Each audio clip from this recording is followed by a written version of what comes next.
Siapa Freddy sebenarnya? Berikut informasinya.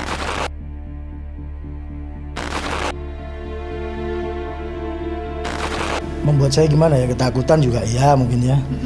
Terus tapi tidak jera gitu. Bukan ketakutan dalam arti eksekusinya, bukan.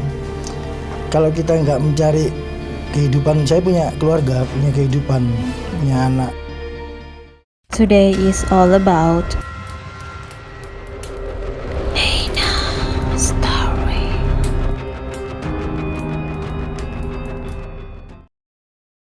Hey guys, it's me Nina and welcome back to Nina Story. Terima kasih kepada korang yang baru je join channel ni dan pastikan korang subscribe di bawah. Biasanya channel yang aku akan sajikan kepada korang ni adalah cerita-cerita yang berkenaan dengan jenayah, cerita-cerita sejarah dan juga misteri, seram dan pelbagai lagi. So, kepada korang yang baru je singgah channel ni, make sure korang tekan button subscribe di bawah, okay? Kepada korang yang sentiasa setia dengan channel aku, terima kasih sangat-sangat aku ucapkan. Semoga korang sentiasa dalam lindungan Allah dan juga dipermudahkan segala urusan. Amin. So, hari ni aku nak tanya korang pernah dengar tak tentang seorang raja dadah yang dikenali sebagai Pablo Escobar? Dia ni memang sangat famous dengan kelicikan dia dan dia juga seorang pengedar dadah yang terbesar dekat Colombia. Selain tu juga dia pernah join politik dan dia ni juga dah bunuh ramai polis. Kalau korang first time dengar cerita ni, mungkin korang boleh google ataupun korang boleh tengok movie dia dekat Netflix kalau tak silap aku. Tapi hari ni aku bukan nak cerita tentang Pablo, tapi aku nak highlight sebuah story tentang seorang lelaki yang berasal dari Indonesia. Bila aku baca cerita tentang dia kan, secara automatik aku dah terbayang Pablo Escobar tu. Sebab diorang berdua ni macam ada persamaan sikit. Apa pun, jom aku cerita dekat korang apa yang dia buat sepanjang hayat dia. So without wasting any time, let's get started.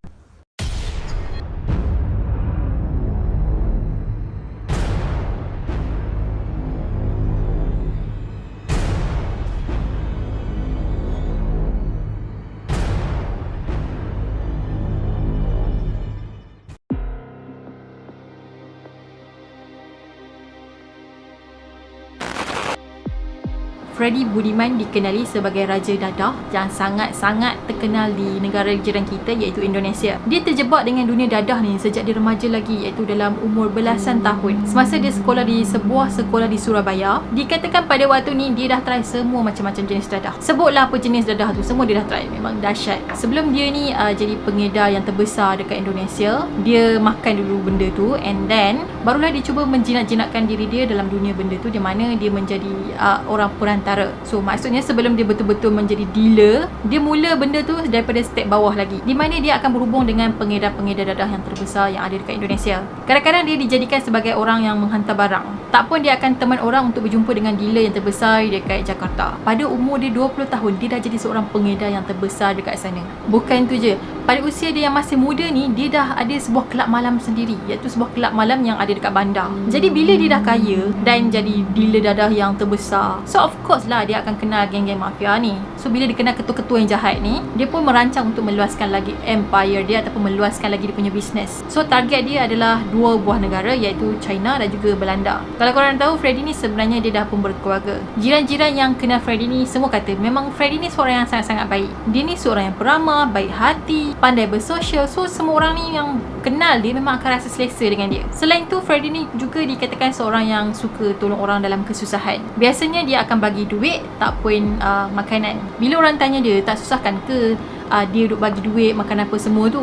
Tapi jawapan dia cakap tak apa, dia sentiasa ada rezeki. So bagi dia tak ada masalah kalau dia nak bagi makanan ke, bagi duit dekat orang yang susah. Sebab itulah dia punya personality tu ramai yang sukakan dia. Tapi diorang langsung tak tahu siapa sebenarnya Freddy ni. Samalah macam Pablo tu juga, dia di sebalik kejahatan yang dia buat tu, sebenarnya dia ada juga tolong orang-orang yang susah. Bagi aku, diorang berdua ni macam ada persamaan. Bila Freddy ni dah jadi dealer, dah tentulah Freddy ni memang akan jadi sasaran pihak polis. Dan dia ni sebenarnya dah banyak kali keluar masuk penjara. Pada tahun 1997, dia dah pernah masuk penjara Cipinang iaitu di Jakarta disebabkan dadah. And then pada tahun 2009 pula, dia masuk lagi ke penjara yang sama atas kes yang sama juga. Dia kenalah penjara 3 tahun 4 bulan disebabkan dia ni ada half kg methamphetamine. Tak lama lepas tu dia kena tangkap pula pada tahun 2011. Pada masa tu kereta dia ni kena check dengan pihak berkuasa. And then kan tu dekat dalam kereta dia tu ada macam-macam jenis dadah. Lepas tu dia telah dikenakan hukuman penjara selama 9 tahun.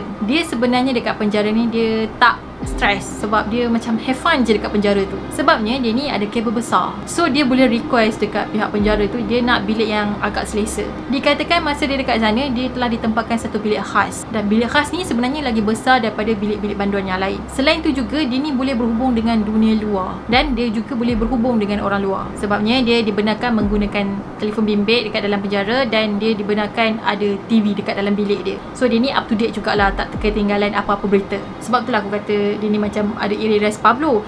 Pablo pun dekat masa dalam penjara pun dia ni hidup mewah juga. Guard yang jaga penjara Pablo tu dulu pun adalah bodyguard dia sendiri. Dalam penjara yang Pablo tu duduk memang serba-serbi ada. Dia just macam kena kuarantin tau, bukannya kena penjara. Apa yang aku pernah baca tentang Pablo, dia pernah upah pemain bola sepak negara dia untuk datang bermain bola sepak dekat tempat yang dia kena penjara tu. Korang rasa Freddy ni hampir sama kan macam Pablo? Jadi bila Pablo ni dia ada dekat penjara, dia sebenarnya still lagi boleh uruskan bisnes dia yang ada dekat China dan juga Belanda. So even dia duduk kat penjara tu, dia still lagi boleh manage segala penyeludupan untuk masuk ke dua negara tadi. Dan bisnes dia tetap keep going macam biasa. Dia baru je setahun duduk kat penjara tu, dikatakan dia dah pun seludup sebanyak 1.4 juta ekstasi dari China dan juga 400,000 ke Belanda. Tu duduk dalam penjara tu guys. Kalau dia duduk kat luar, aku tak tahulah macam mana. Lepas tu dia kantoi tahu dengan pihak polis yang dia ni still lagi duk menyeludup dalam jumlah yang besar. Bagi diorang, Freddy ni macam tak pandai nak serik. Duk dekat dalam pun still lagi duk menjalankan aktiviti haram dia. Kemudian hukuman ke atas Freddy ditambah lagi dengan hukuman yang berat. Dan hakim telah menjatuhkan hukuman mati ke atas Freddy pada Julai tahun 2013. And then Freddy ni telah dipindahkan daripada penjara Cipinang ke Nusa Kambangan. Even dia dah kena pindah penjara, lepas tu hukuman dekat dia pun dijatuhkan hukuman mandatory sampai mati. Sebenarnya kan, dia ni tak pernah give up tau. Dia ni still lagi tak serik. Dia still lagi meneruskan aktiviti dia. Sebelum dia pindah dekat penjara satu lagi tu kan, dia sempat bagi alat-alat buatan dadah ni dekat seorang banduan dekat sana yang bernama Terjajab Setiawan. So maksudnya masa dia dekat penjara tu, dia dah hasilkan dadah sendiri. And then Terjajab pun dia pindahkan barang-barang tadi tu dekat sebuah bengkel pertukangan selepas sehari Freddy ni pindah penjara. Tapi benda tu pihak berkuasa dapat kesan bila diorang jumpa loji penghasilan dadah dekat dalam penjara. Polis juga jumpa alat mencetak, balang tin yang berisi cecair putih, buku catatan dan macam-macam lagi. Kemudian Freddy ni dibawa balik ke Jakarta untuk disoal siasat. Rupa-rupanya semua barang-barang tadi tu dia bawa masuk masa dia nak kena penjara dekat penjara Cipinang. Dia mengaku juga yang dia sempat upah beberapa banduan untuk jadi pekerja dia untuk membuat benda-benda tu. Dan dia pernah juga upah pengawal-pengawal penjara tu untuk pergi hantar dia punya barang tu kepada customer dia. Jadi maksudnya even dia duduk kat dalam penjara pun dia still menghasilkan barang dia. And then dia upah bandar kat situ untuk jadi pekerja dia, dan lepas benda tu siap, dia upah pula pengawal dekat sana, makan rasuah lah kan.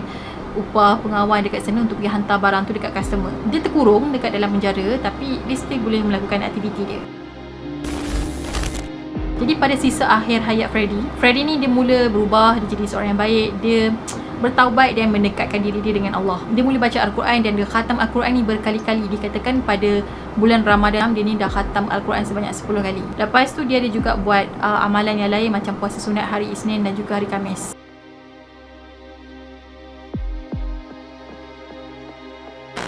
Kemudian pada 29 Julai pada tahun 2016, Freddy telah dihukum mati dengan cara ditembak sebanyak 2 kali. Freddy ni kata even dia ni seorang dealer yang hebat, kelas atasan kan dekat Indonesia, tapi dia sebenarnya sangat berharap yang anak dia ni tak ikut jejak dia langsung.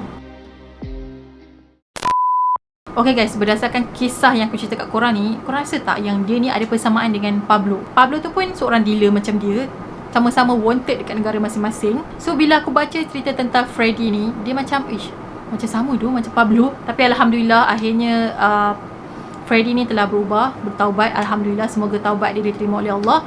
Tapi itulah satu kelebihan lah kepada orang yang bila tahu ajal dia nak mati kan, dia diberi peluang untuk berubah. Tapi kepada kita yang tak tahu ajal kita bila, janganlah kita ni macam tak kisahlah, tak mati lagi, aku pun tak tahu, jadi kita have fun dulu. Tak guys, mati tu bila-bila masa. Nak pula kita hidup dekat zaman yang wabak berbahaya macam ni, macam anytime je kau boleh tiba-tiba pergi, tiba-tiba je korang boleh berjangkit. Na'udzubillah, semoga kita sentiasa dilindungi daripada wabak yang berbahaya ni, insyaAllah. Amin, amin, amin. And yeah, that's it for today. Dan aku harap korang enjoy dengan video aku. Pada korang yang belum lagi subscribe channel ni, make sure korang subscribe di bawah, turn on notification, at least korang tak terlepas lah video-video yang aku akan upload. Dan jangan lupa juga untuk subscribe channel aku yang satu lagi, iaitu Nina Live. Jadi yang Nina Live ni macam lebih kepada vlog lah, tak adalah story-story, okay? Dan kita akan jumpa lagi pada video yang akan datang.